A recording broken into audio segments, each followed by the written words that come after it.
Morning guys, how are you? Hope you're all okay and well.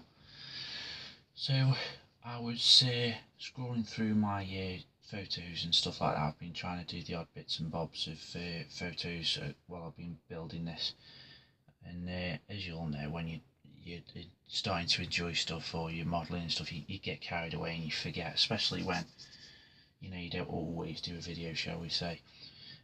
So sort of got a bit carried away with building and not realising that I've done photos but not a video.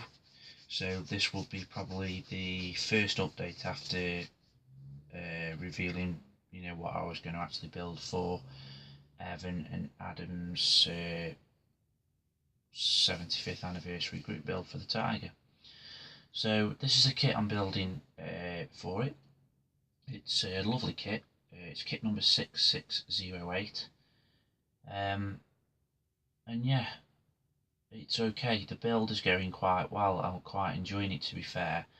It's just obviously Dragon being Dragon, and people say they're over engineered in places and stuff like that, and I can understand and I can see where, which obviously I'll point out during this video. But yeah, it's okay. It's coming along. It's coming along slowly because I'm not all the time at the bench, and my mojo is sort of hit and miss at the minute. I can be bothered, and then one day I just can't be bothered to even look at anything to do with modelling and stuff, which usually is a bit strange for me because one of my daily routines is checking YouTube and just keeping up to date with videos or stuff, whatever you do. So yeah, but anyway, I've quite enjoyed it. It's coming on, so we'll show where we are up to at this minute in time. So let's turn this light on as well, so we're and these on, so we can get a good thing of what's going on, shall we say. Right, so at this minute in time, this is where we are with the build. The only thing I'd say is, which is a bit of a downside for me, and it really... So I've only built one dragon kit so far. I've got a couple in the stash, but but building wise, the only one I've ever built is this Jagdpanther, which is the one with full Zimmerit. That was the last one, well, the first one I've ever built, and I thoroughly enjoyed it. And I do like dragon kits to the extent of how accurate they are and everything like that. But the downside of doing a Tiger, of course, is the thousands of road wheels that they have. So I sort of was going to decide at first to think, shall I just crack on with the build and then come back later to do the road wheels and stuff, or shall I just do them and get them out of the way? So what I've done is I've actually spun them and got them out of the way. So they're all in here, and as you can see, there's absolutely millions of the buggers. And also the dragon instructions, they're just... I know everybody moans about dragon instructions, and I'm determined not to moan about dragon instructions. However, they don't particularly make it easy for you, do they, to follow? I mean, this is the road thing, the road wheels to follow, and it's just all over the joint. I mean, there it looks not too bad to follow, but then you come up to this side, and it's like here. All the brackets and stuff like that, they're all... I know, appreciate that, when there's the two sort of parts listed together, then one's for one side and one's for the other side, which I appreciate that, and I know, but it's just following these arrows which is the pain, really, and then figuring out how much and what they want. Whereas with Tamiya, it's obviously a lot clearer, and they tell you exactly, it's either this one for this or this one for that, and it's like you come down to here for the mud guards and the fenders and stuff, and it's like I just can't follow it that well. And then down here for E, it says, now is that version E, is that instruction E, or what? Now if you go back into the instructions, there is no E anywhere apart from there, which is just saying about the spare track links, which is pointed to there. But again, it's just like following this here, so it's just, yeah. But apart from that, I am quite enjoying it. The first mistake I actually came across was the fenders here.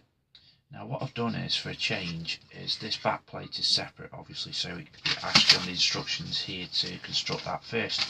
Well anyway, I jumped that part and I came onto here. However, I did build the exhaust covers in that because I wanted to add battle damage, which I've done. I chipped a bit away there, and then added a couple of like bullet holes and scratches onto the rear plate. So yeah, so the first part was they've got like little nibs where they go into the holes to fit. Well, the top upper tiny sort of bits don't fit, so if you put them in, it sort of sticks out, so you have to remove them to make it fit. So that's the first problem I came across, which again is not massive. And then second problem was in here, the air vents or whatever they're called.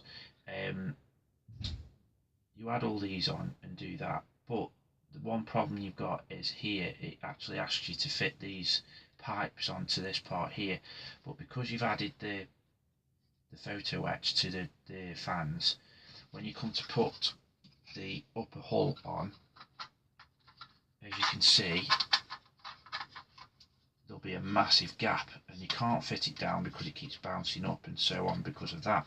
So I was looking through and trying to work it out and that, and I realised that at the end of the day, unless you're going to have these flaps up here where you can see the vents, which again, let's be honest, they're not very exciting, so what's the point? You might as well remove those. So I'm going to be removing these pipes off there. I weathered the exhaust pipes, which now of course you can't see that well, but I used the Vallejo rust pigment set, first time I've used it. So I just basically started with the older and built it up to the new rust, bit by bit, with a bit of pigment fixer here and there. So that's them done and dusted. And then of course the inside of the vents, I'm not going to be able to get to, so I've painted them. Now what I did use for that was, instead of like normal rust colours that they always ask for, I use this reddy brown colour, which normally I use the hull red or whatever, but I thought this looks a bit more burnt and a bit more used sort of thing, so I've just done the inside of them with the Tamiya XF64. Now obviously you can't see all the way in there, but they are all done, so what I will be doing is adding a bit of obviously black pigment and staining around there from where obviously the gases and the exhaust come. The only fit issue I've come across so far is just at the bottom of the plate, the rear plate here. I've stuck everything on. Now whether or not it would have fitted properly if I'd gone in order of the instructions or not, obviously I don't know unless I buy this kit again and do it properly. However, of course I left the rear plate till I've constructed most of the lower hull, to be fair, so I've used a bit of sprue glue and just gone across there, which again, you know, once it's painted and sanded and stuff, you're not going to be able to tell that much. You have to add these sort of hatches here at the bottom. There's a tiny bit of photo etch here, which what it's for I do not know, but I can understand the flat part, but the little dinky thing I haven't a clue. But again, I love Dragon for the detail, I really do. I just don't like Dragon for the over sort of, you know, engineering part I suppose, but again, it's not a bad little kit so far. I've loved it. There's not many fit issues or anything, so the rear sort of part's near enough done. I mean, the bits are so tiny at parts because they ask for like separate little nuts and that type of thing, and the nuts that I've put onto here, I don't know what that part's called. Like I say, I'm not particularly great on a Tiger tank. I'm more sort of modern, knowledgeable I suppose. So I've had to stick those in, which were tiny. It'll be the pictures of this I'm sort of added on each sort of day that I do bits to the Tiger 75th anniversary page on Facebook. So if you want to check out how small these bits are, I do actually put them on the cutting mat and sort of leave them next to the edge of a pen or the cutters or my finger, so you can get a gist of how small they actually are. I haven't, the machine gun, as most Dragon kits come, I'll show you on the parts here. It comes so you can actually build the whole machine gun to bits. So you could, if you were to have the hatches open, and the hatches are so detailed too underneath. But I've actually sort of just added the obs glass and that, and because I'm going to keep the front flaps hatches shut. Now I was going to have one of them open, and funnily enough I was going to have the machine gunner side open instead of the driver's side, and then have sort of a figure popping out. But again, I haven't bothered this time, I think, because by the day I was actually started doing, I was a bit sort of, I couldn't be bothered, so I thought, well, I'll just have the machine gun and just leave it at that. I'm going to keep them closed. So that's that. I'm sort of going along and ticking off obviously what I've done and what I haven't done, and making little notes as you do. So yeah, so on here we've just got to start now adding the rear sort of hatches, and then the sort of the exhaust pipes, not the exhaust pipes, but the 5 full filter pipes and all that type of stuff onto there, which are constructed. But again, these were really sort of strange of how they ask you to do them. Sort of this type of thing is sort of like separate. So I personally, if I was Dragon, probably would have done all this section and adding onto the 5 full filters at the back all together as one sort of section. But you know, hey, what do I know? I'm just building the thing. So, but that's it. But apart from that, yeah, I'm really enjoying it. It is slowly getting my mojo back. But I'm in one of them stages where you think you're getting your mojo back, you do well, and then you sort of come across a bit of the kit and you think, bloody hell, and it sort of drains you a bit, so you're back to square one. But yeah, it's okay. I've actually got the buddy build started yesterday for me and Joe and Greg, so the T55. So I shall start a bit of that today, hopefully. I am quite impressed here with the driver's hatch. You can actually have it open or closed, but I've made it so obviously you can open it or close it, which is I quite like. It does on the instructions call out for 2 holes to be sort of drilled here, which on the back you can see they are to be done. Now I've gone through and checked all the sort of instructions, and there's nothing that the holes are drilled out for. So all you tiger nuts out there could probably tell me. All the research pictures I've seen as well of the Tunisian initial, I can't see any holes drilled out there. So at this minute in time I've left them, because surely as well, I don't know, as it's driving along you got 2 holes. I don't know, it's me, like I say. Oh, and the one big balls up on the Dragon instructions, the one massive mistake, and I think, to be fair, it's probably one of the biggest mistakes you could possibly make. On the back here you get like up to E amount of versions to do, right? So I thought I'll do Tiger 142. I just like the paint scheme a little bit as well, and I don't know, I just liked it. However, reviewing, I don't know if you can see this, but reviewing Tiger 142, you got the drawings there, great. But if you look, it says Tiger 132. So Tiger 132 is actually C, and then B is Tiger 142. So I'm sort of struggling here now of, do I go by what that says, so is A Tiger 132, or do I go by the drawings? So what I've decided to do is take a punt and just go with the drawings. So obviously Tiger 142 is A. So when you come to like sort of the instructions where, like here, it calls out for A, C and E versions, they had that option, and for B and D they had that version. So I'm just going for the drawings versions and just sort of cut a loss at that. So I'm sure when I post pictures up on the Tiger website, which on the Facebook page, which I have been doing, the sort of rivet counters out of the Tiger guys always jump on top of what you've done wrong, which I'm going to tell you now, guys, I really couldn't give 2 hoots. I'm building this for my enjoyment, not theirs.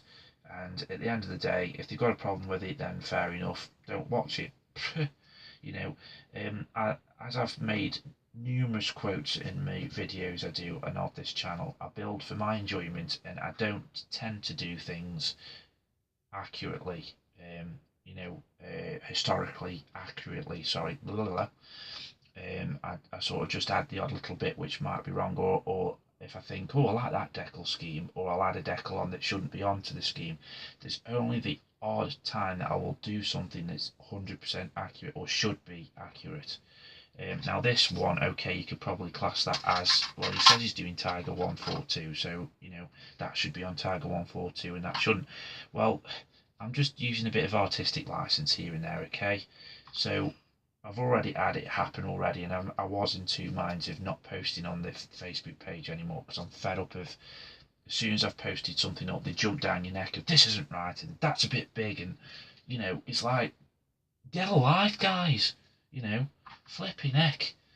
But there you go, I suppose that's their thing, and who am I to say about that? I'm sure I do things that annoys them, so whatever. But anyway, that's the one thing I was a bit annoyed about, but to be fair, I've got worse things to worry about in life than somebody saying that the bolt-on sprue socket number 10 is 2 millimeters to the left and it should be to the right, so that's up to them. But anyway, yeah. So yeah, this is how far I've got so far, guys. I was debating on the tracks are the DS tracks. Yeah, the DS tracks. So I was thinking of, no, they're not DS tracks, are they? Sorry. Get them out now.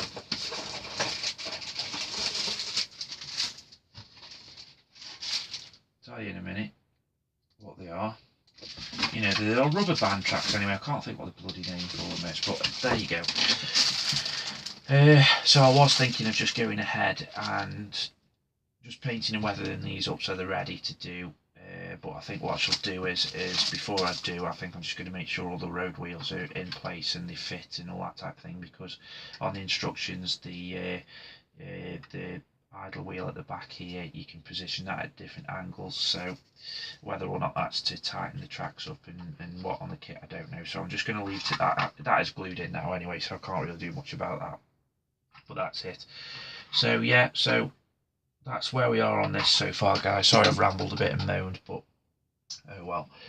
So I'm going to possibly crack on with a bit more of the build today. I'd hopefully try and finish the back of the upper hull, sorry, and that, and then I shall probably try and fit the wheels to make sure they're all there, and then I shall go off and start painting them, get them out of the way, because obviously that's just the biggest ball breaker really.